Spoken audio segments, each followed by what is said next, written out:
إن الحمد لله نحمده ونصلي على رسوله الكريم أما بعد أعوذ بالله السميع العليم من الشيطان الرجيم من همزه ونفخه ونفثه بسم الله الرحمن الرحيم ولقد جاءت رسلنا إبراهيم بالبشرى قالوا سلاما قال سلام فما لبث أن جاء بعجل حنيذ۔ ترجمہ قرآن کے سبق میں سورہ ہود ہماری جاری ہے، آیت نمبر 69 سے ہم پڑھیں گے۔ وَلَقَدْ جَاءَتْ رُسُلُنَا إِبْرَاهِيمَ بِالْبُشْرَى، اور بلا شبہ آ گئے ہمارے رسول، ہمارے قاصد، ہمارے فرشتے۔ رسول کا اصل لفظی معنی ہوتا ہے پیغامبر، جس کو فارسی میں پیغمبر کہتے ہیں، عربی میں پیغمبر، فارسی میں پیغامبر، اور اردو میں قاصد یا انگلش میں میسنجر، کہ ہمارے قاصد۔ اور یہ رسولوں کے لیے بھی بولا جاتا ہے یہ رسول بھی، کیونکہ اللہ رب العالمین کے پیغام جو ہے وہ انسانوں تک پہنچانے والے ہوتے ہیں۔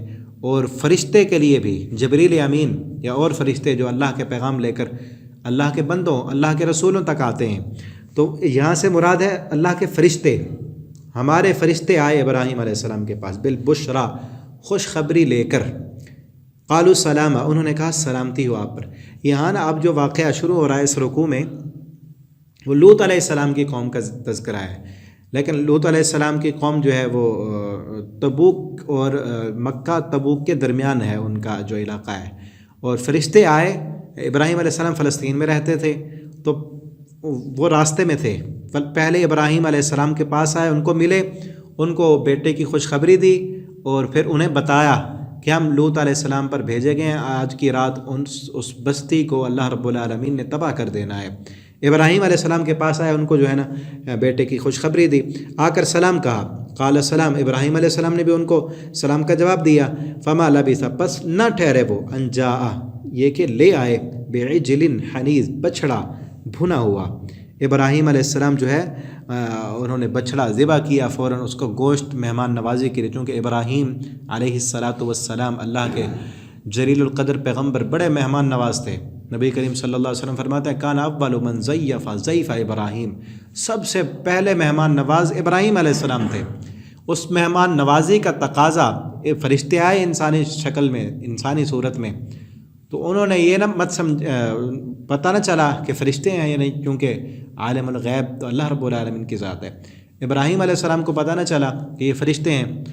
اور یہ بھی ہم دیکھیں کہ ہم تو اسے کھلاتے ہیں نا جو ہم جس سے جان پہچان ہو، اجنبی شکل میں ہیں، اجنبی مہمان ہیں، ان کے لیے بچھڑا بھون کے آ گئے۔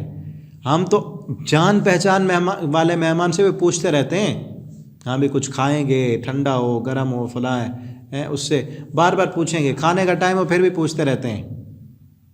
تو ابراہیمی بنے، قرآن پڑھنے سے ساتھ ساتھ عمل بھی آئے۔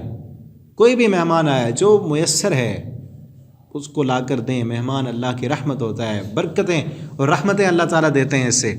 تو ابراہیم علیہ السلام فوراً جو ہے اجنبی مہمانوں کے لیے بچھڑا بھونا ہوا وہ لے کر آ گئے۔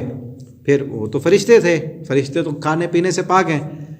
فلما، پس جب رہا، انہوں نے دیکھا، ایدیہم، ان کے ہاتھوں کو، لا تصل الیہم، نہیں پہنچ رہے اس کی طرف، نکرہم، تو ان کو انہوں نے اجنبی سمجھا، یا ایسے سمجھا کہ یہ لوگ جو ہیں کھانا کیوں نہیں، کیونکہ اس وقت کا جو ہے وہ روٹین تھی کہ جو لوگ کسی کے گھر جاتے نا اس کے گھر کا کھانا کھا لیتے، وہاں اس گھر والوں کو وہ نقصان نہیں پہنچاتے تھے۔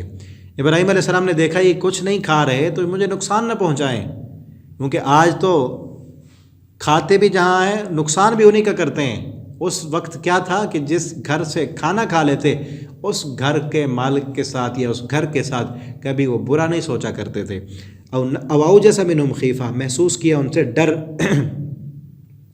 قالوا، تو وہ فرشتے کہنے لگے، لا تخف، آپ نہ ڈریں، انا ارسلنا الی قوم لوط، ہم بھیجے گئے ہیں لوط علیہ السلام کی قوم پر، کہ ہم تو اللہ کے فرشتے ہیں، ہم اس لیے نہیں کھا رہے، اور آپ ڈریں نا، ہم تو لوط علیہ السلام کی قوم پر بھیجے گئے ہیں، ان پر عذاب آنا ہے۔ وامرأتہ قائمہ، اور ان کی بیوی بھی کھڑی تھی۔ فضحکت، وہ ہنس پڑی۔ فبشرناہا باسحاق، ہم نے خوشخبری دی اسحاق علیہ السلام کی۔ ان کو جب بیٹے کی خوشخبری دی تو بیوی ساتھ کھڑی تھی، وہ بھی سن رہی تھی، وہ ہنس پڑی۔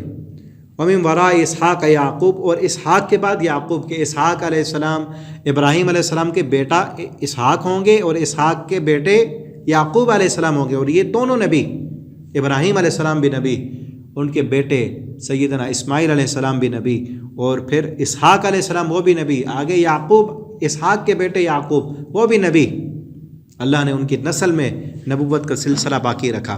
تو بیوی قریبی تھی، ہنسنے لگی، اور کیا کہا، کیوں ہنسی وہ؟ قالت، کہنے لگی، یا ویلتا، ہے یا یہ نا کلمہ حسر ہے افسوس میرے لیے، یا میں ماری گئی، علی تو اب میں بچہ جنوں گی، انا عجوز، میں عجوز بوڑھی ہو گئی ہوں، بوڑھی 80-86 سال کی عمر ہو چکی تھی ابراہیم علیہ السلام کی، اور بیوی بھی بوڑھی۔ وہ کہنے لگی اب کیسے بچہ ہوگا، اب تو ایسے سمجھے کہ بیوی جو ہے وہ بانجھ ہے، خامد جو ہے وہ بالکل شادی کے بعد جو ایک خامد اور بیوی کا تعلق ہوتا ہے، اب تو اس کی جو ہے صلاحیتیں ہی ختم ہو چکی ہیں، اب کیسے بچہ ہوگا، ھذا بعلی شیخا، یہ میرا خامد بوڑھا، ہمارا کیسے بچہ ہوگا؟ ہنسنے لگی، ان ھذا لشیء عجیب، یہ تو بڑی عجیب چیز ہے، جوانی کے دن تو اب چلے گئے، اب تو وہ حالات ہی نہیں رہے، اب کیسے بچہ ہوگا؟ تو اللہ رب العالمین تو قادر ہیں، وہ جب چاہیں دینا چاہیں، وہ تو بغیر باپ کے بھی دے سکتے ہیں۔ عیسیٰ علیہ السلام ان کے باپ بھی نہیں، یہاں سبب تو ہے نا، یہاں سبب تو ہے نا، باپ اور ماں دونوں موجود ہیں، سبب ہے، لیکن وہ جو ایک صلاحیت ہے انسانی، اللہ نے صلاحیت دی ہے بچہ پیدا کرنے کی، وہ ختم ہو گئی ہے، تو کیا ہوا؟ اللہ تو بغیر سبب کے بھی دینے پر قادر ہے۔ آدم علیہ السلام کو بغیر ماں اور بغیر باپ کے بنایا، اسماعیل علیہ السلام کو صرف ماں، حضرت عیسیٰ علیہ السلام ماں ہے، باپ نہیں ہے، اور یہاں ابراہیم علیہ السلام جو ہے بوڑھے ہیں، اسی طرح زکریہ علیہ السلام ان کی بھی 80 سال سے اوپر عمر، سر سفید، ہڈیاں جو ہے وہ کمزور، اللہ تعالیٰ نے بیٹا دے دیا، اللہ تعالیٰ اسباب کے محتاج نہیں ہے۔ قالو، تو وہ کہنے لگے، فرشتوں نے کہا، اتعجبین من امر اللہ، کیا آپ تعجب کرتی ہیں اللہ کے حکم میں؟ جب اللہ کا حکم آ گیا، اللہ کو محتاج ہیں۔ رحمت اللہ، اللہ کی رحمت ہو، وبرکاتہ، اور اللہ کی برکتیں علیکم تم پر، اہل البیت، اے اہل بیت۔ اب دیکھیں اہل البیت، اہل بیت کنہیں کہا جا رہا ہے؟ بیوی کو، بیوی تھی نا، ابھی بچہ تو نہیں ہے، ٹھیک ہے نا۔ بعض لوگ اہل بیت کا تذکرہ بڑے شوق سے کرتے ہیں، اور نبی صلی اللہ علیہ وسلم کی بیٹیوں کا نام لیتے ہیں، بیویوں کا نام نہیں لیتے، جبکہ اہل بیت میں بیوی شامل ہے، بیوی اہل بیت ہے۔ ابراہیم علیہ السلام کو بیوی تھی نا، اہل بیت، اے گھر والو، انہ حمید مجید، بے شک وہ رب تعریفوں والا اور بزرگی والا ہے۔ تو یہاں تک سبق ہمارا کمپلیٹ ہوا، آگے انشاءاللہ ہم اگلے سبق میں پڑھیں گے۔ السلام علیکم ورحمۃ اللہ وبرکاتہ۔